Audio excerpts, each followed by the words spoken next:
Dia kembali menatap benda yang pernah terikat di tangan Raga ketika dirinya berada di kamar. Ia duduk di tepian tempat tidur seraya memangku kotak kayu yang menjadi tempat penyimpanan benda itu.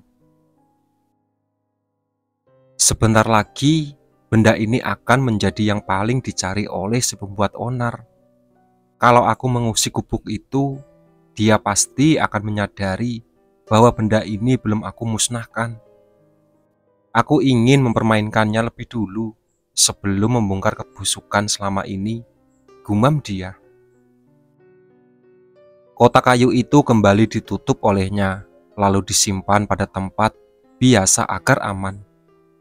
Dia kini berjalan ke arah jendela, tatapannya terarah pada pemandangan indah di luar sana.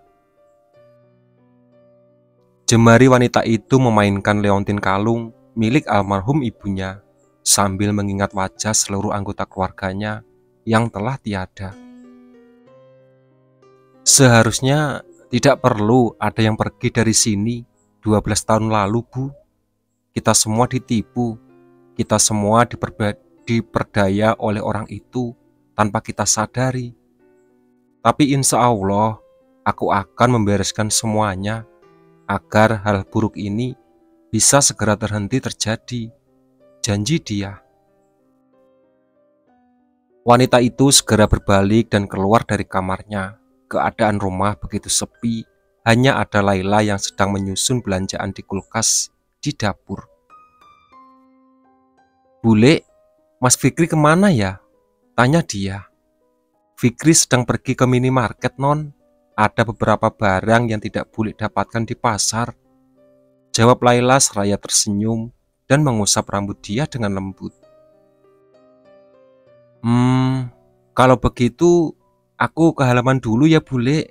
Aku mau cari udara segar," ujar dia. "Iya, Non. Di luar ada Pak Le. Non dia tidak sendirian, meski Fikri belum pulang." Dia benar-benar pergi keluar rumah dan berjalan-jalan di halaman. Eman ada di halaman, persis seperti yang Laila katakan. Hanya saja ternyata Eman sedang tidak sendirian saat itu. Ada Rusdi, ada bersamanya. Entah sedang membicarakan apa mereka berdua. Yang pasti Eman tampak tidak terlalu menanggapi seperti biasanya. Sejak terjadinya peristiwa pemukulan yang Deden lakukan dan dia menjadi korban, Eman benar-benar marah dan enggan untuk sekedar bertemu dengan Rusdi. Deden memang tidak pernah lagi menginjakkan kaki ke halaman rumah keluarga Prawira setelah Eman dan Laila datang ke rumahnya dengan perasaan marah.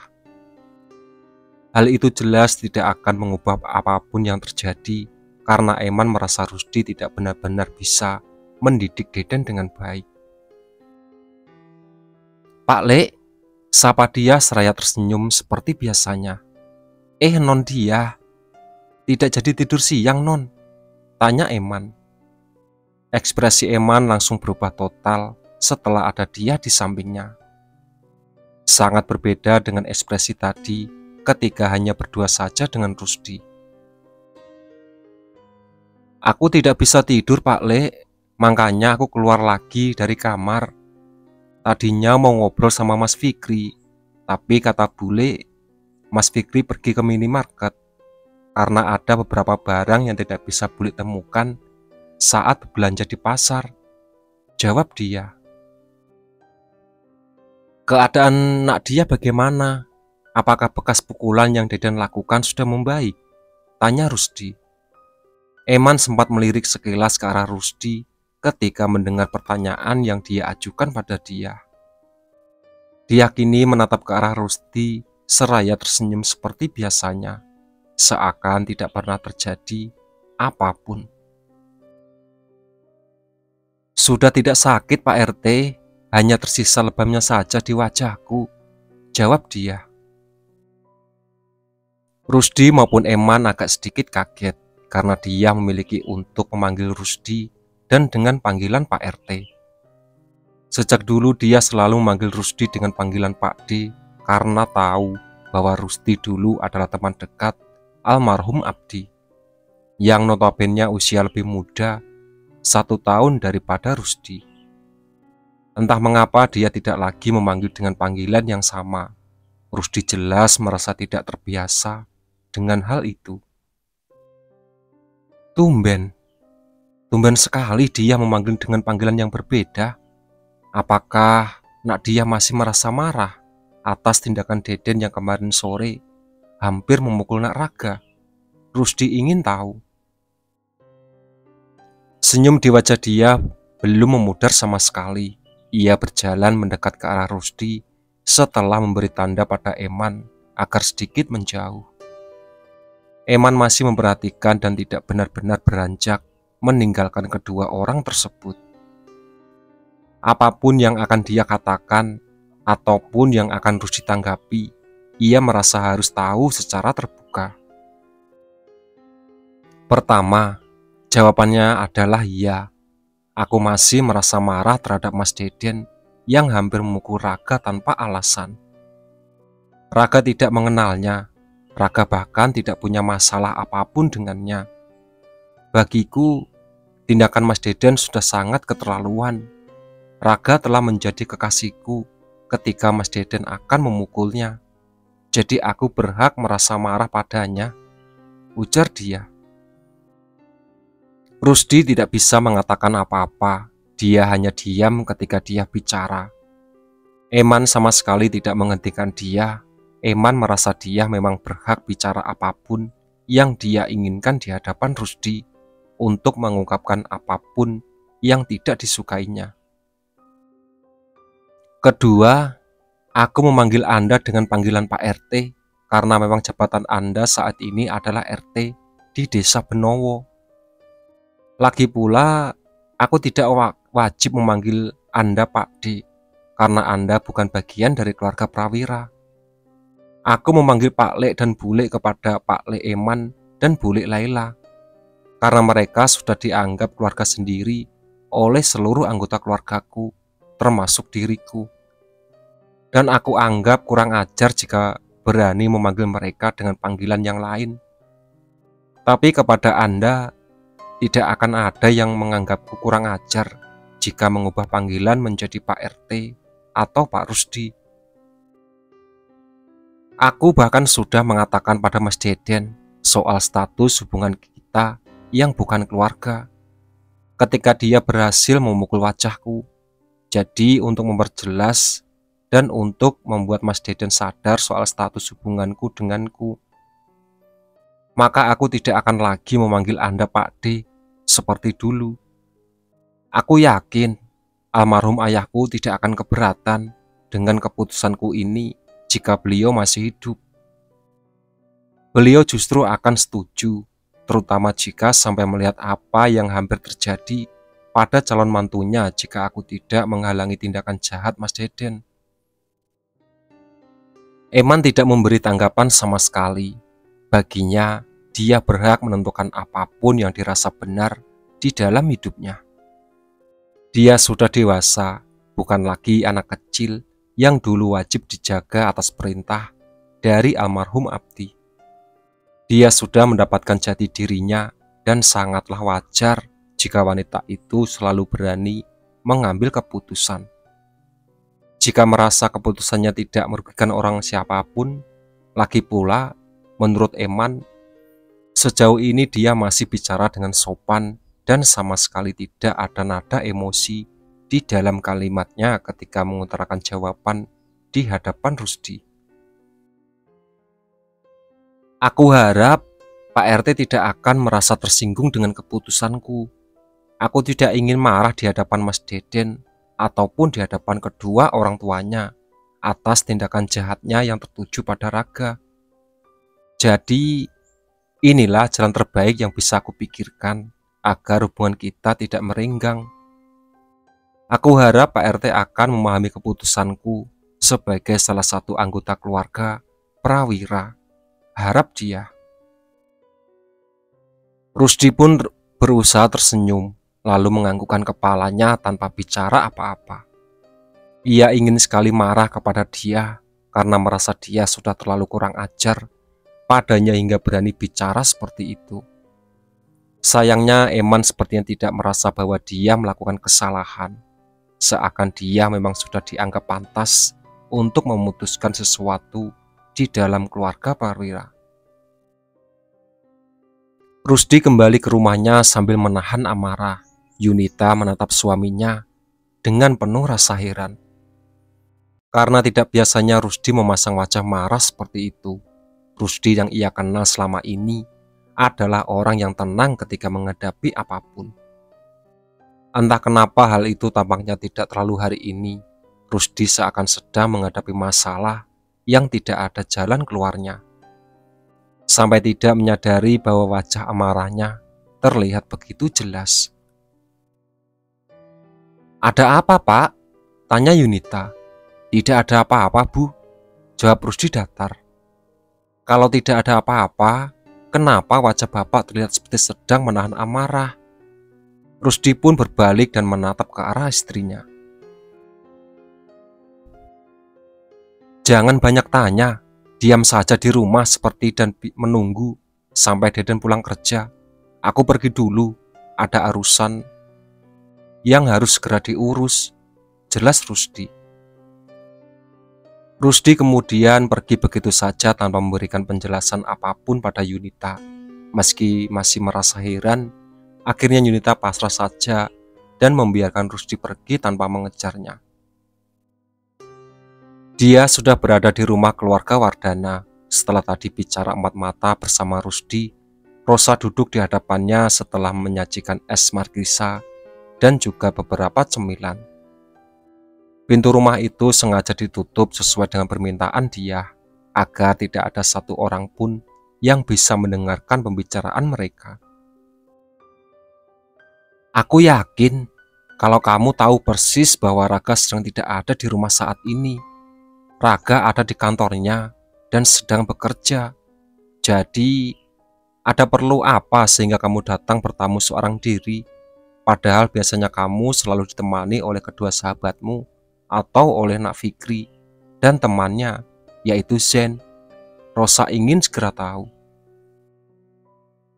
"Maaf, apabila kedatanganku siang ini mengganggu aktivitas Anda, Bu Rosa. Jujur saja, kedatanganku kali ini tidak ada hubungannya dengan Raga. Aku datang ke sini sebagai perwakilan anggota keluarga Prawira dan ingin bicara dengan Anda sebagai perwakilan anggota keluarga Wardana," ujar dia.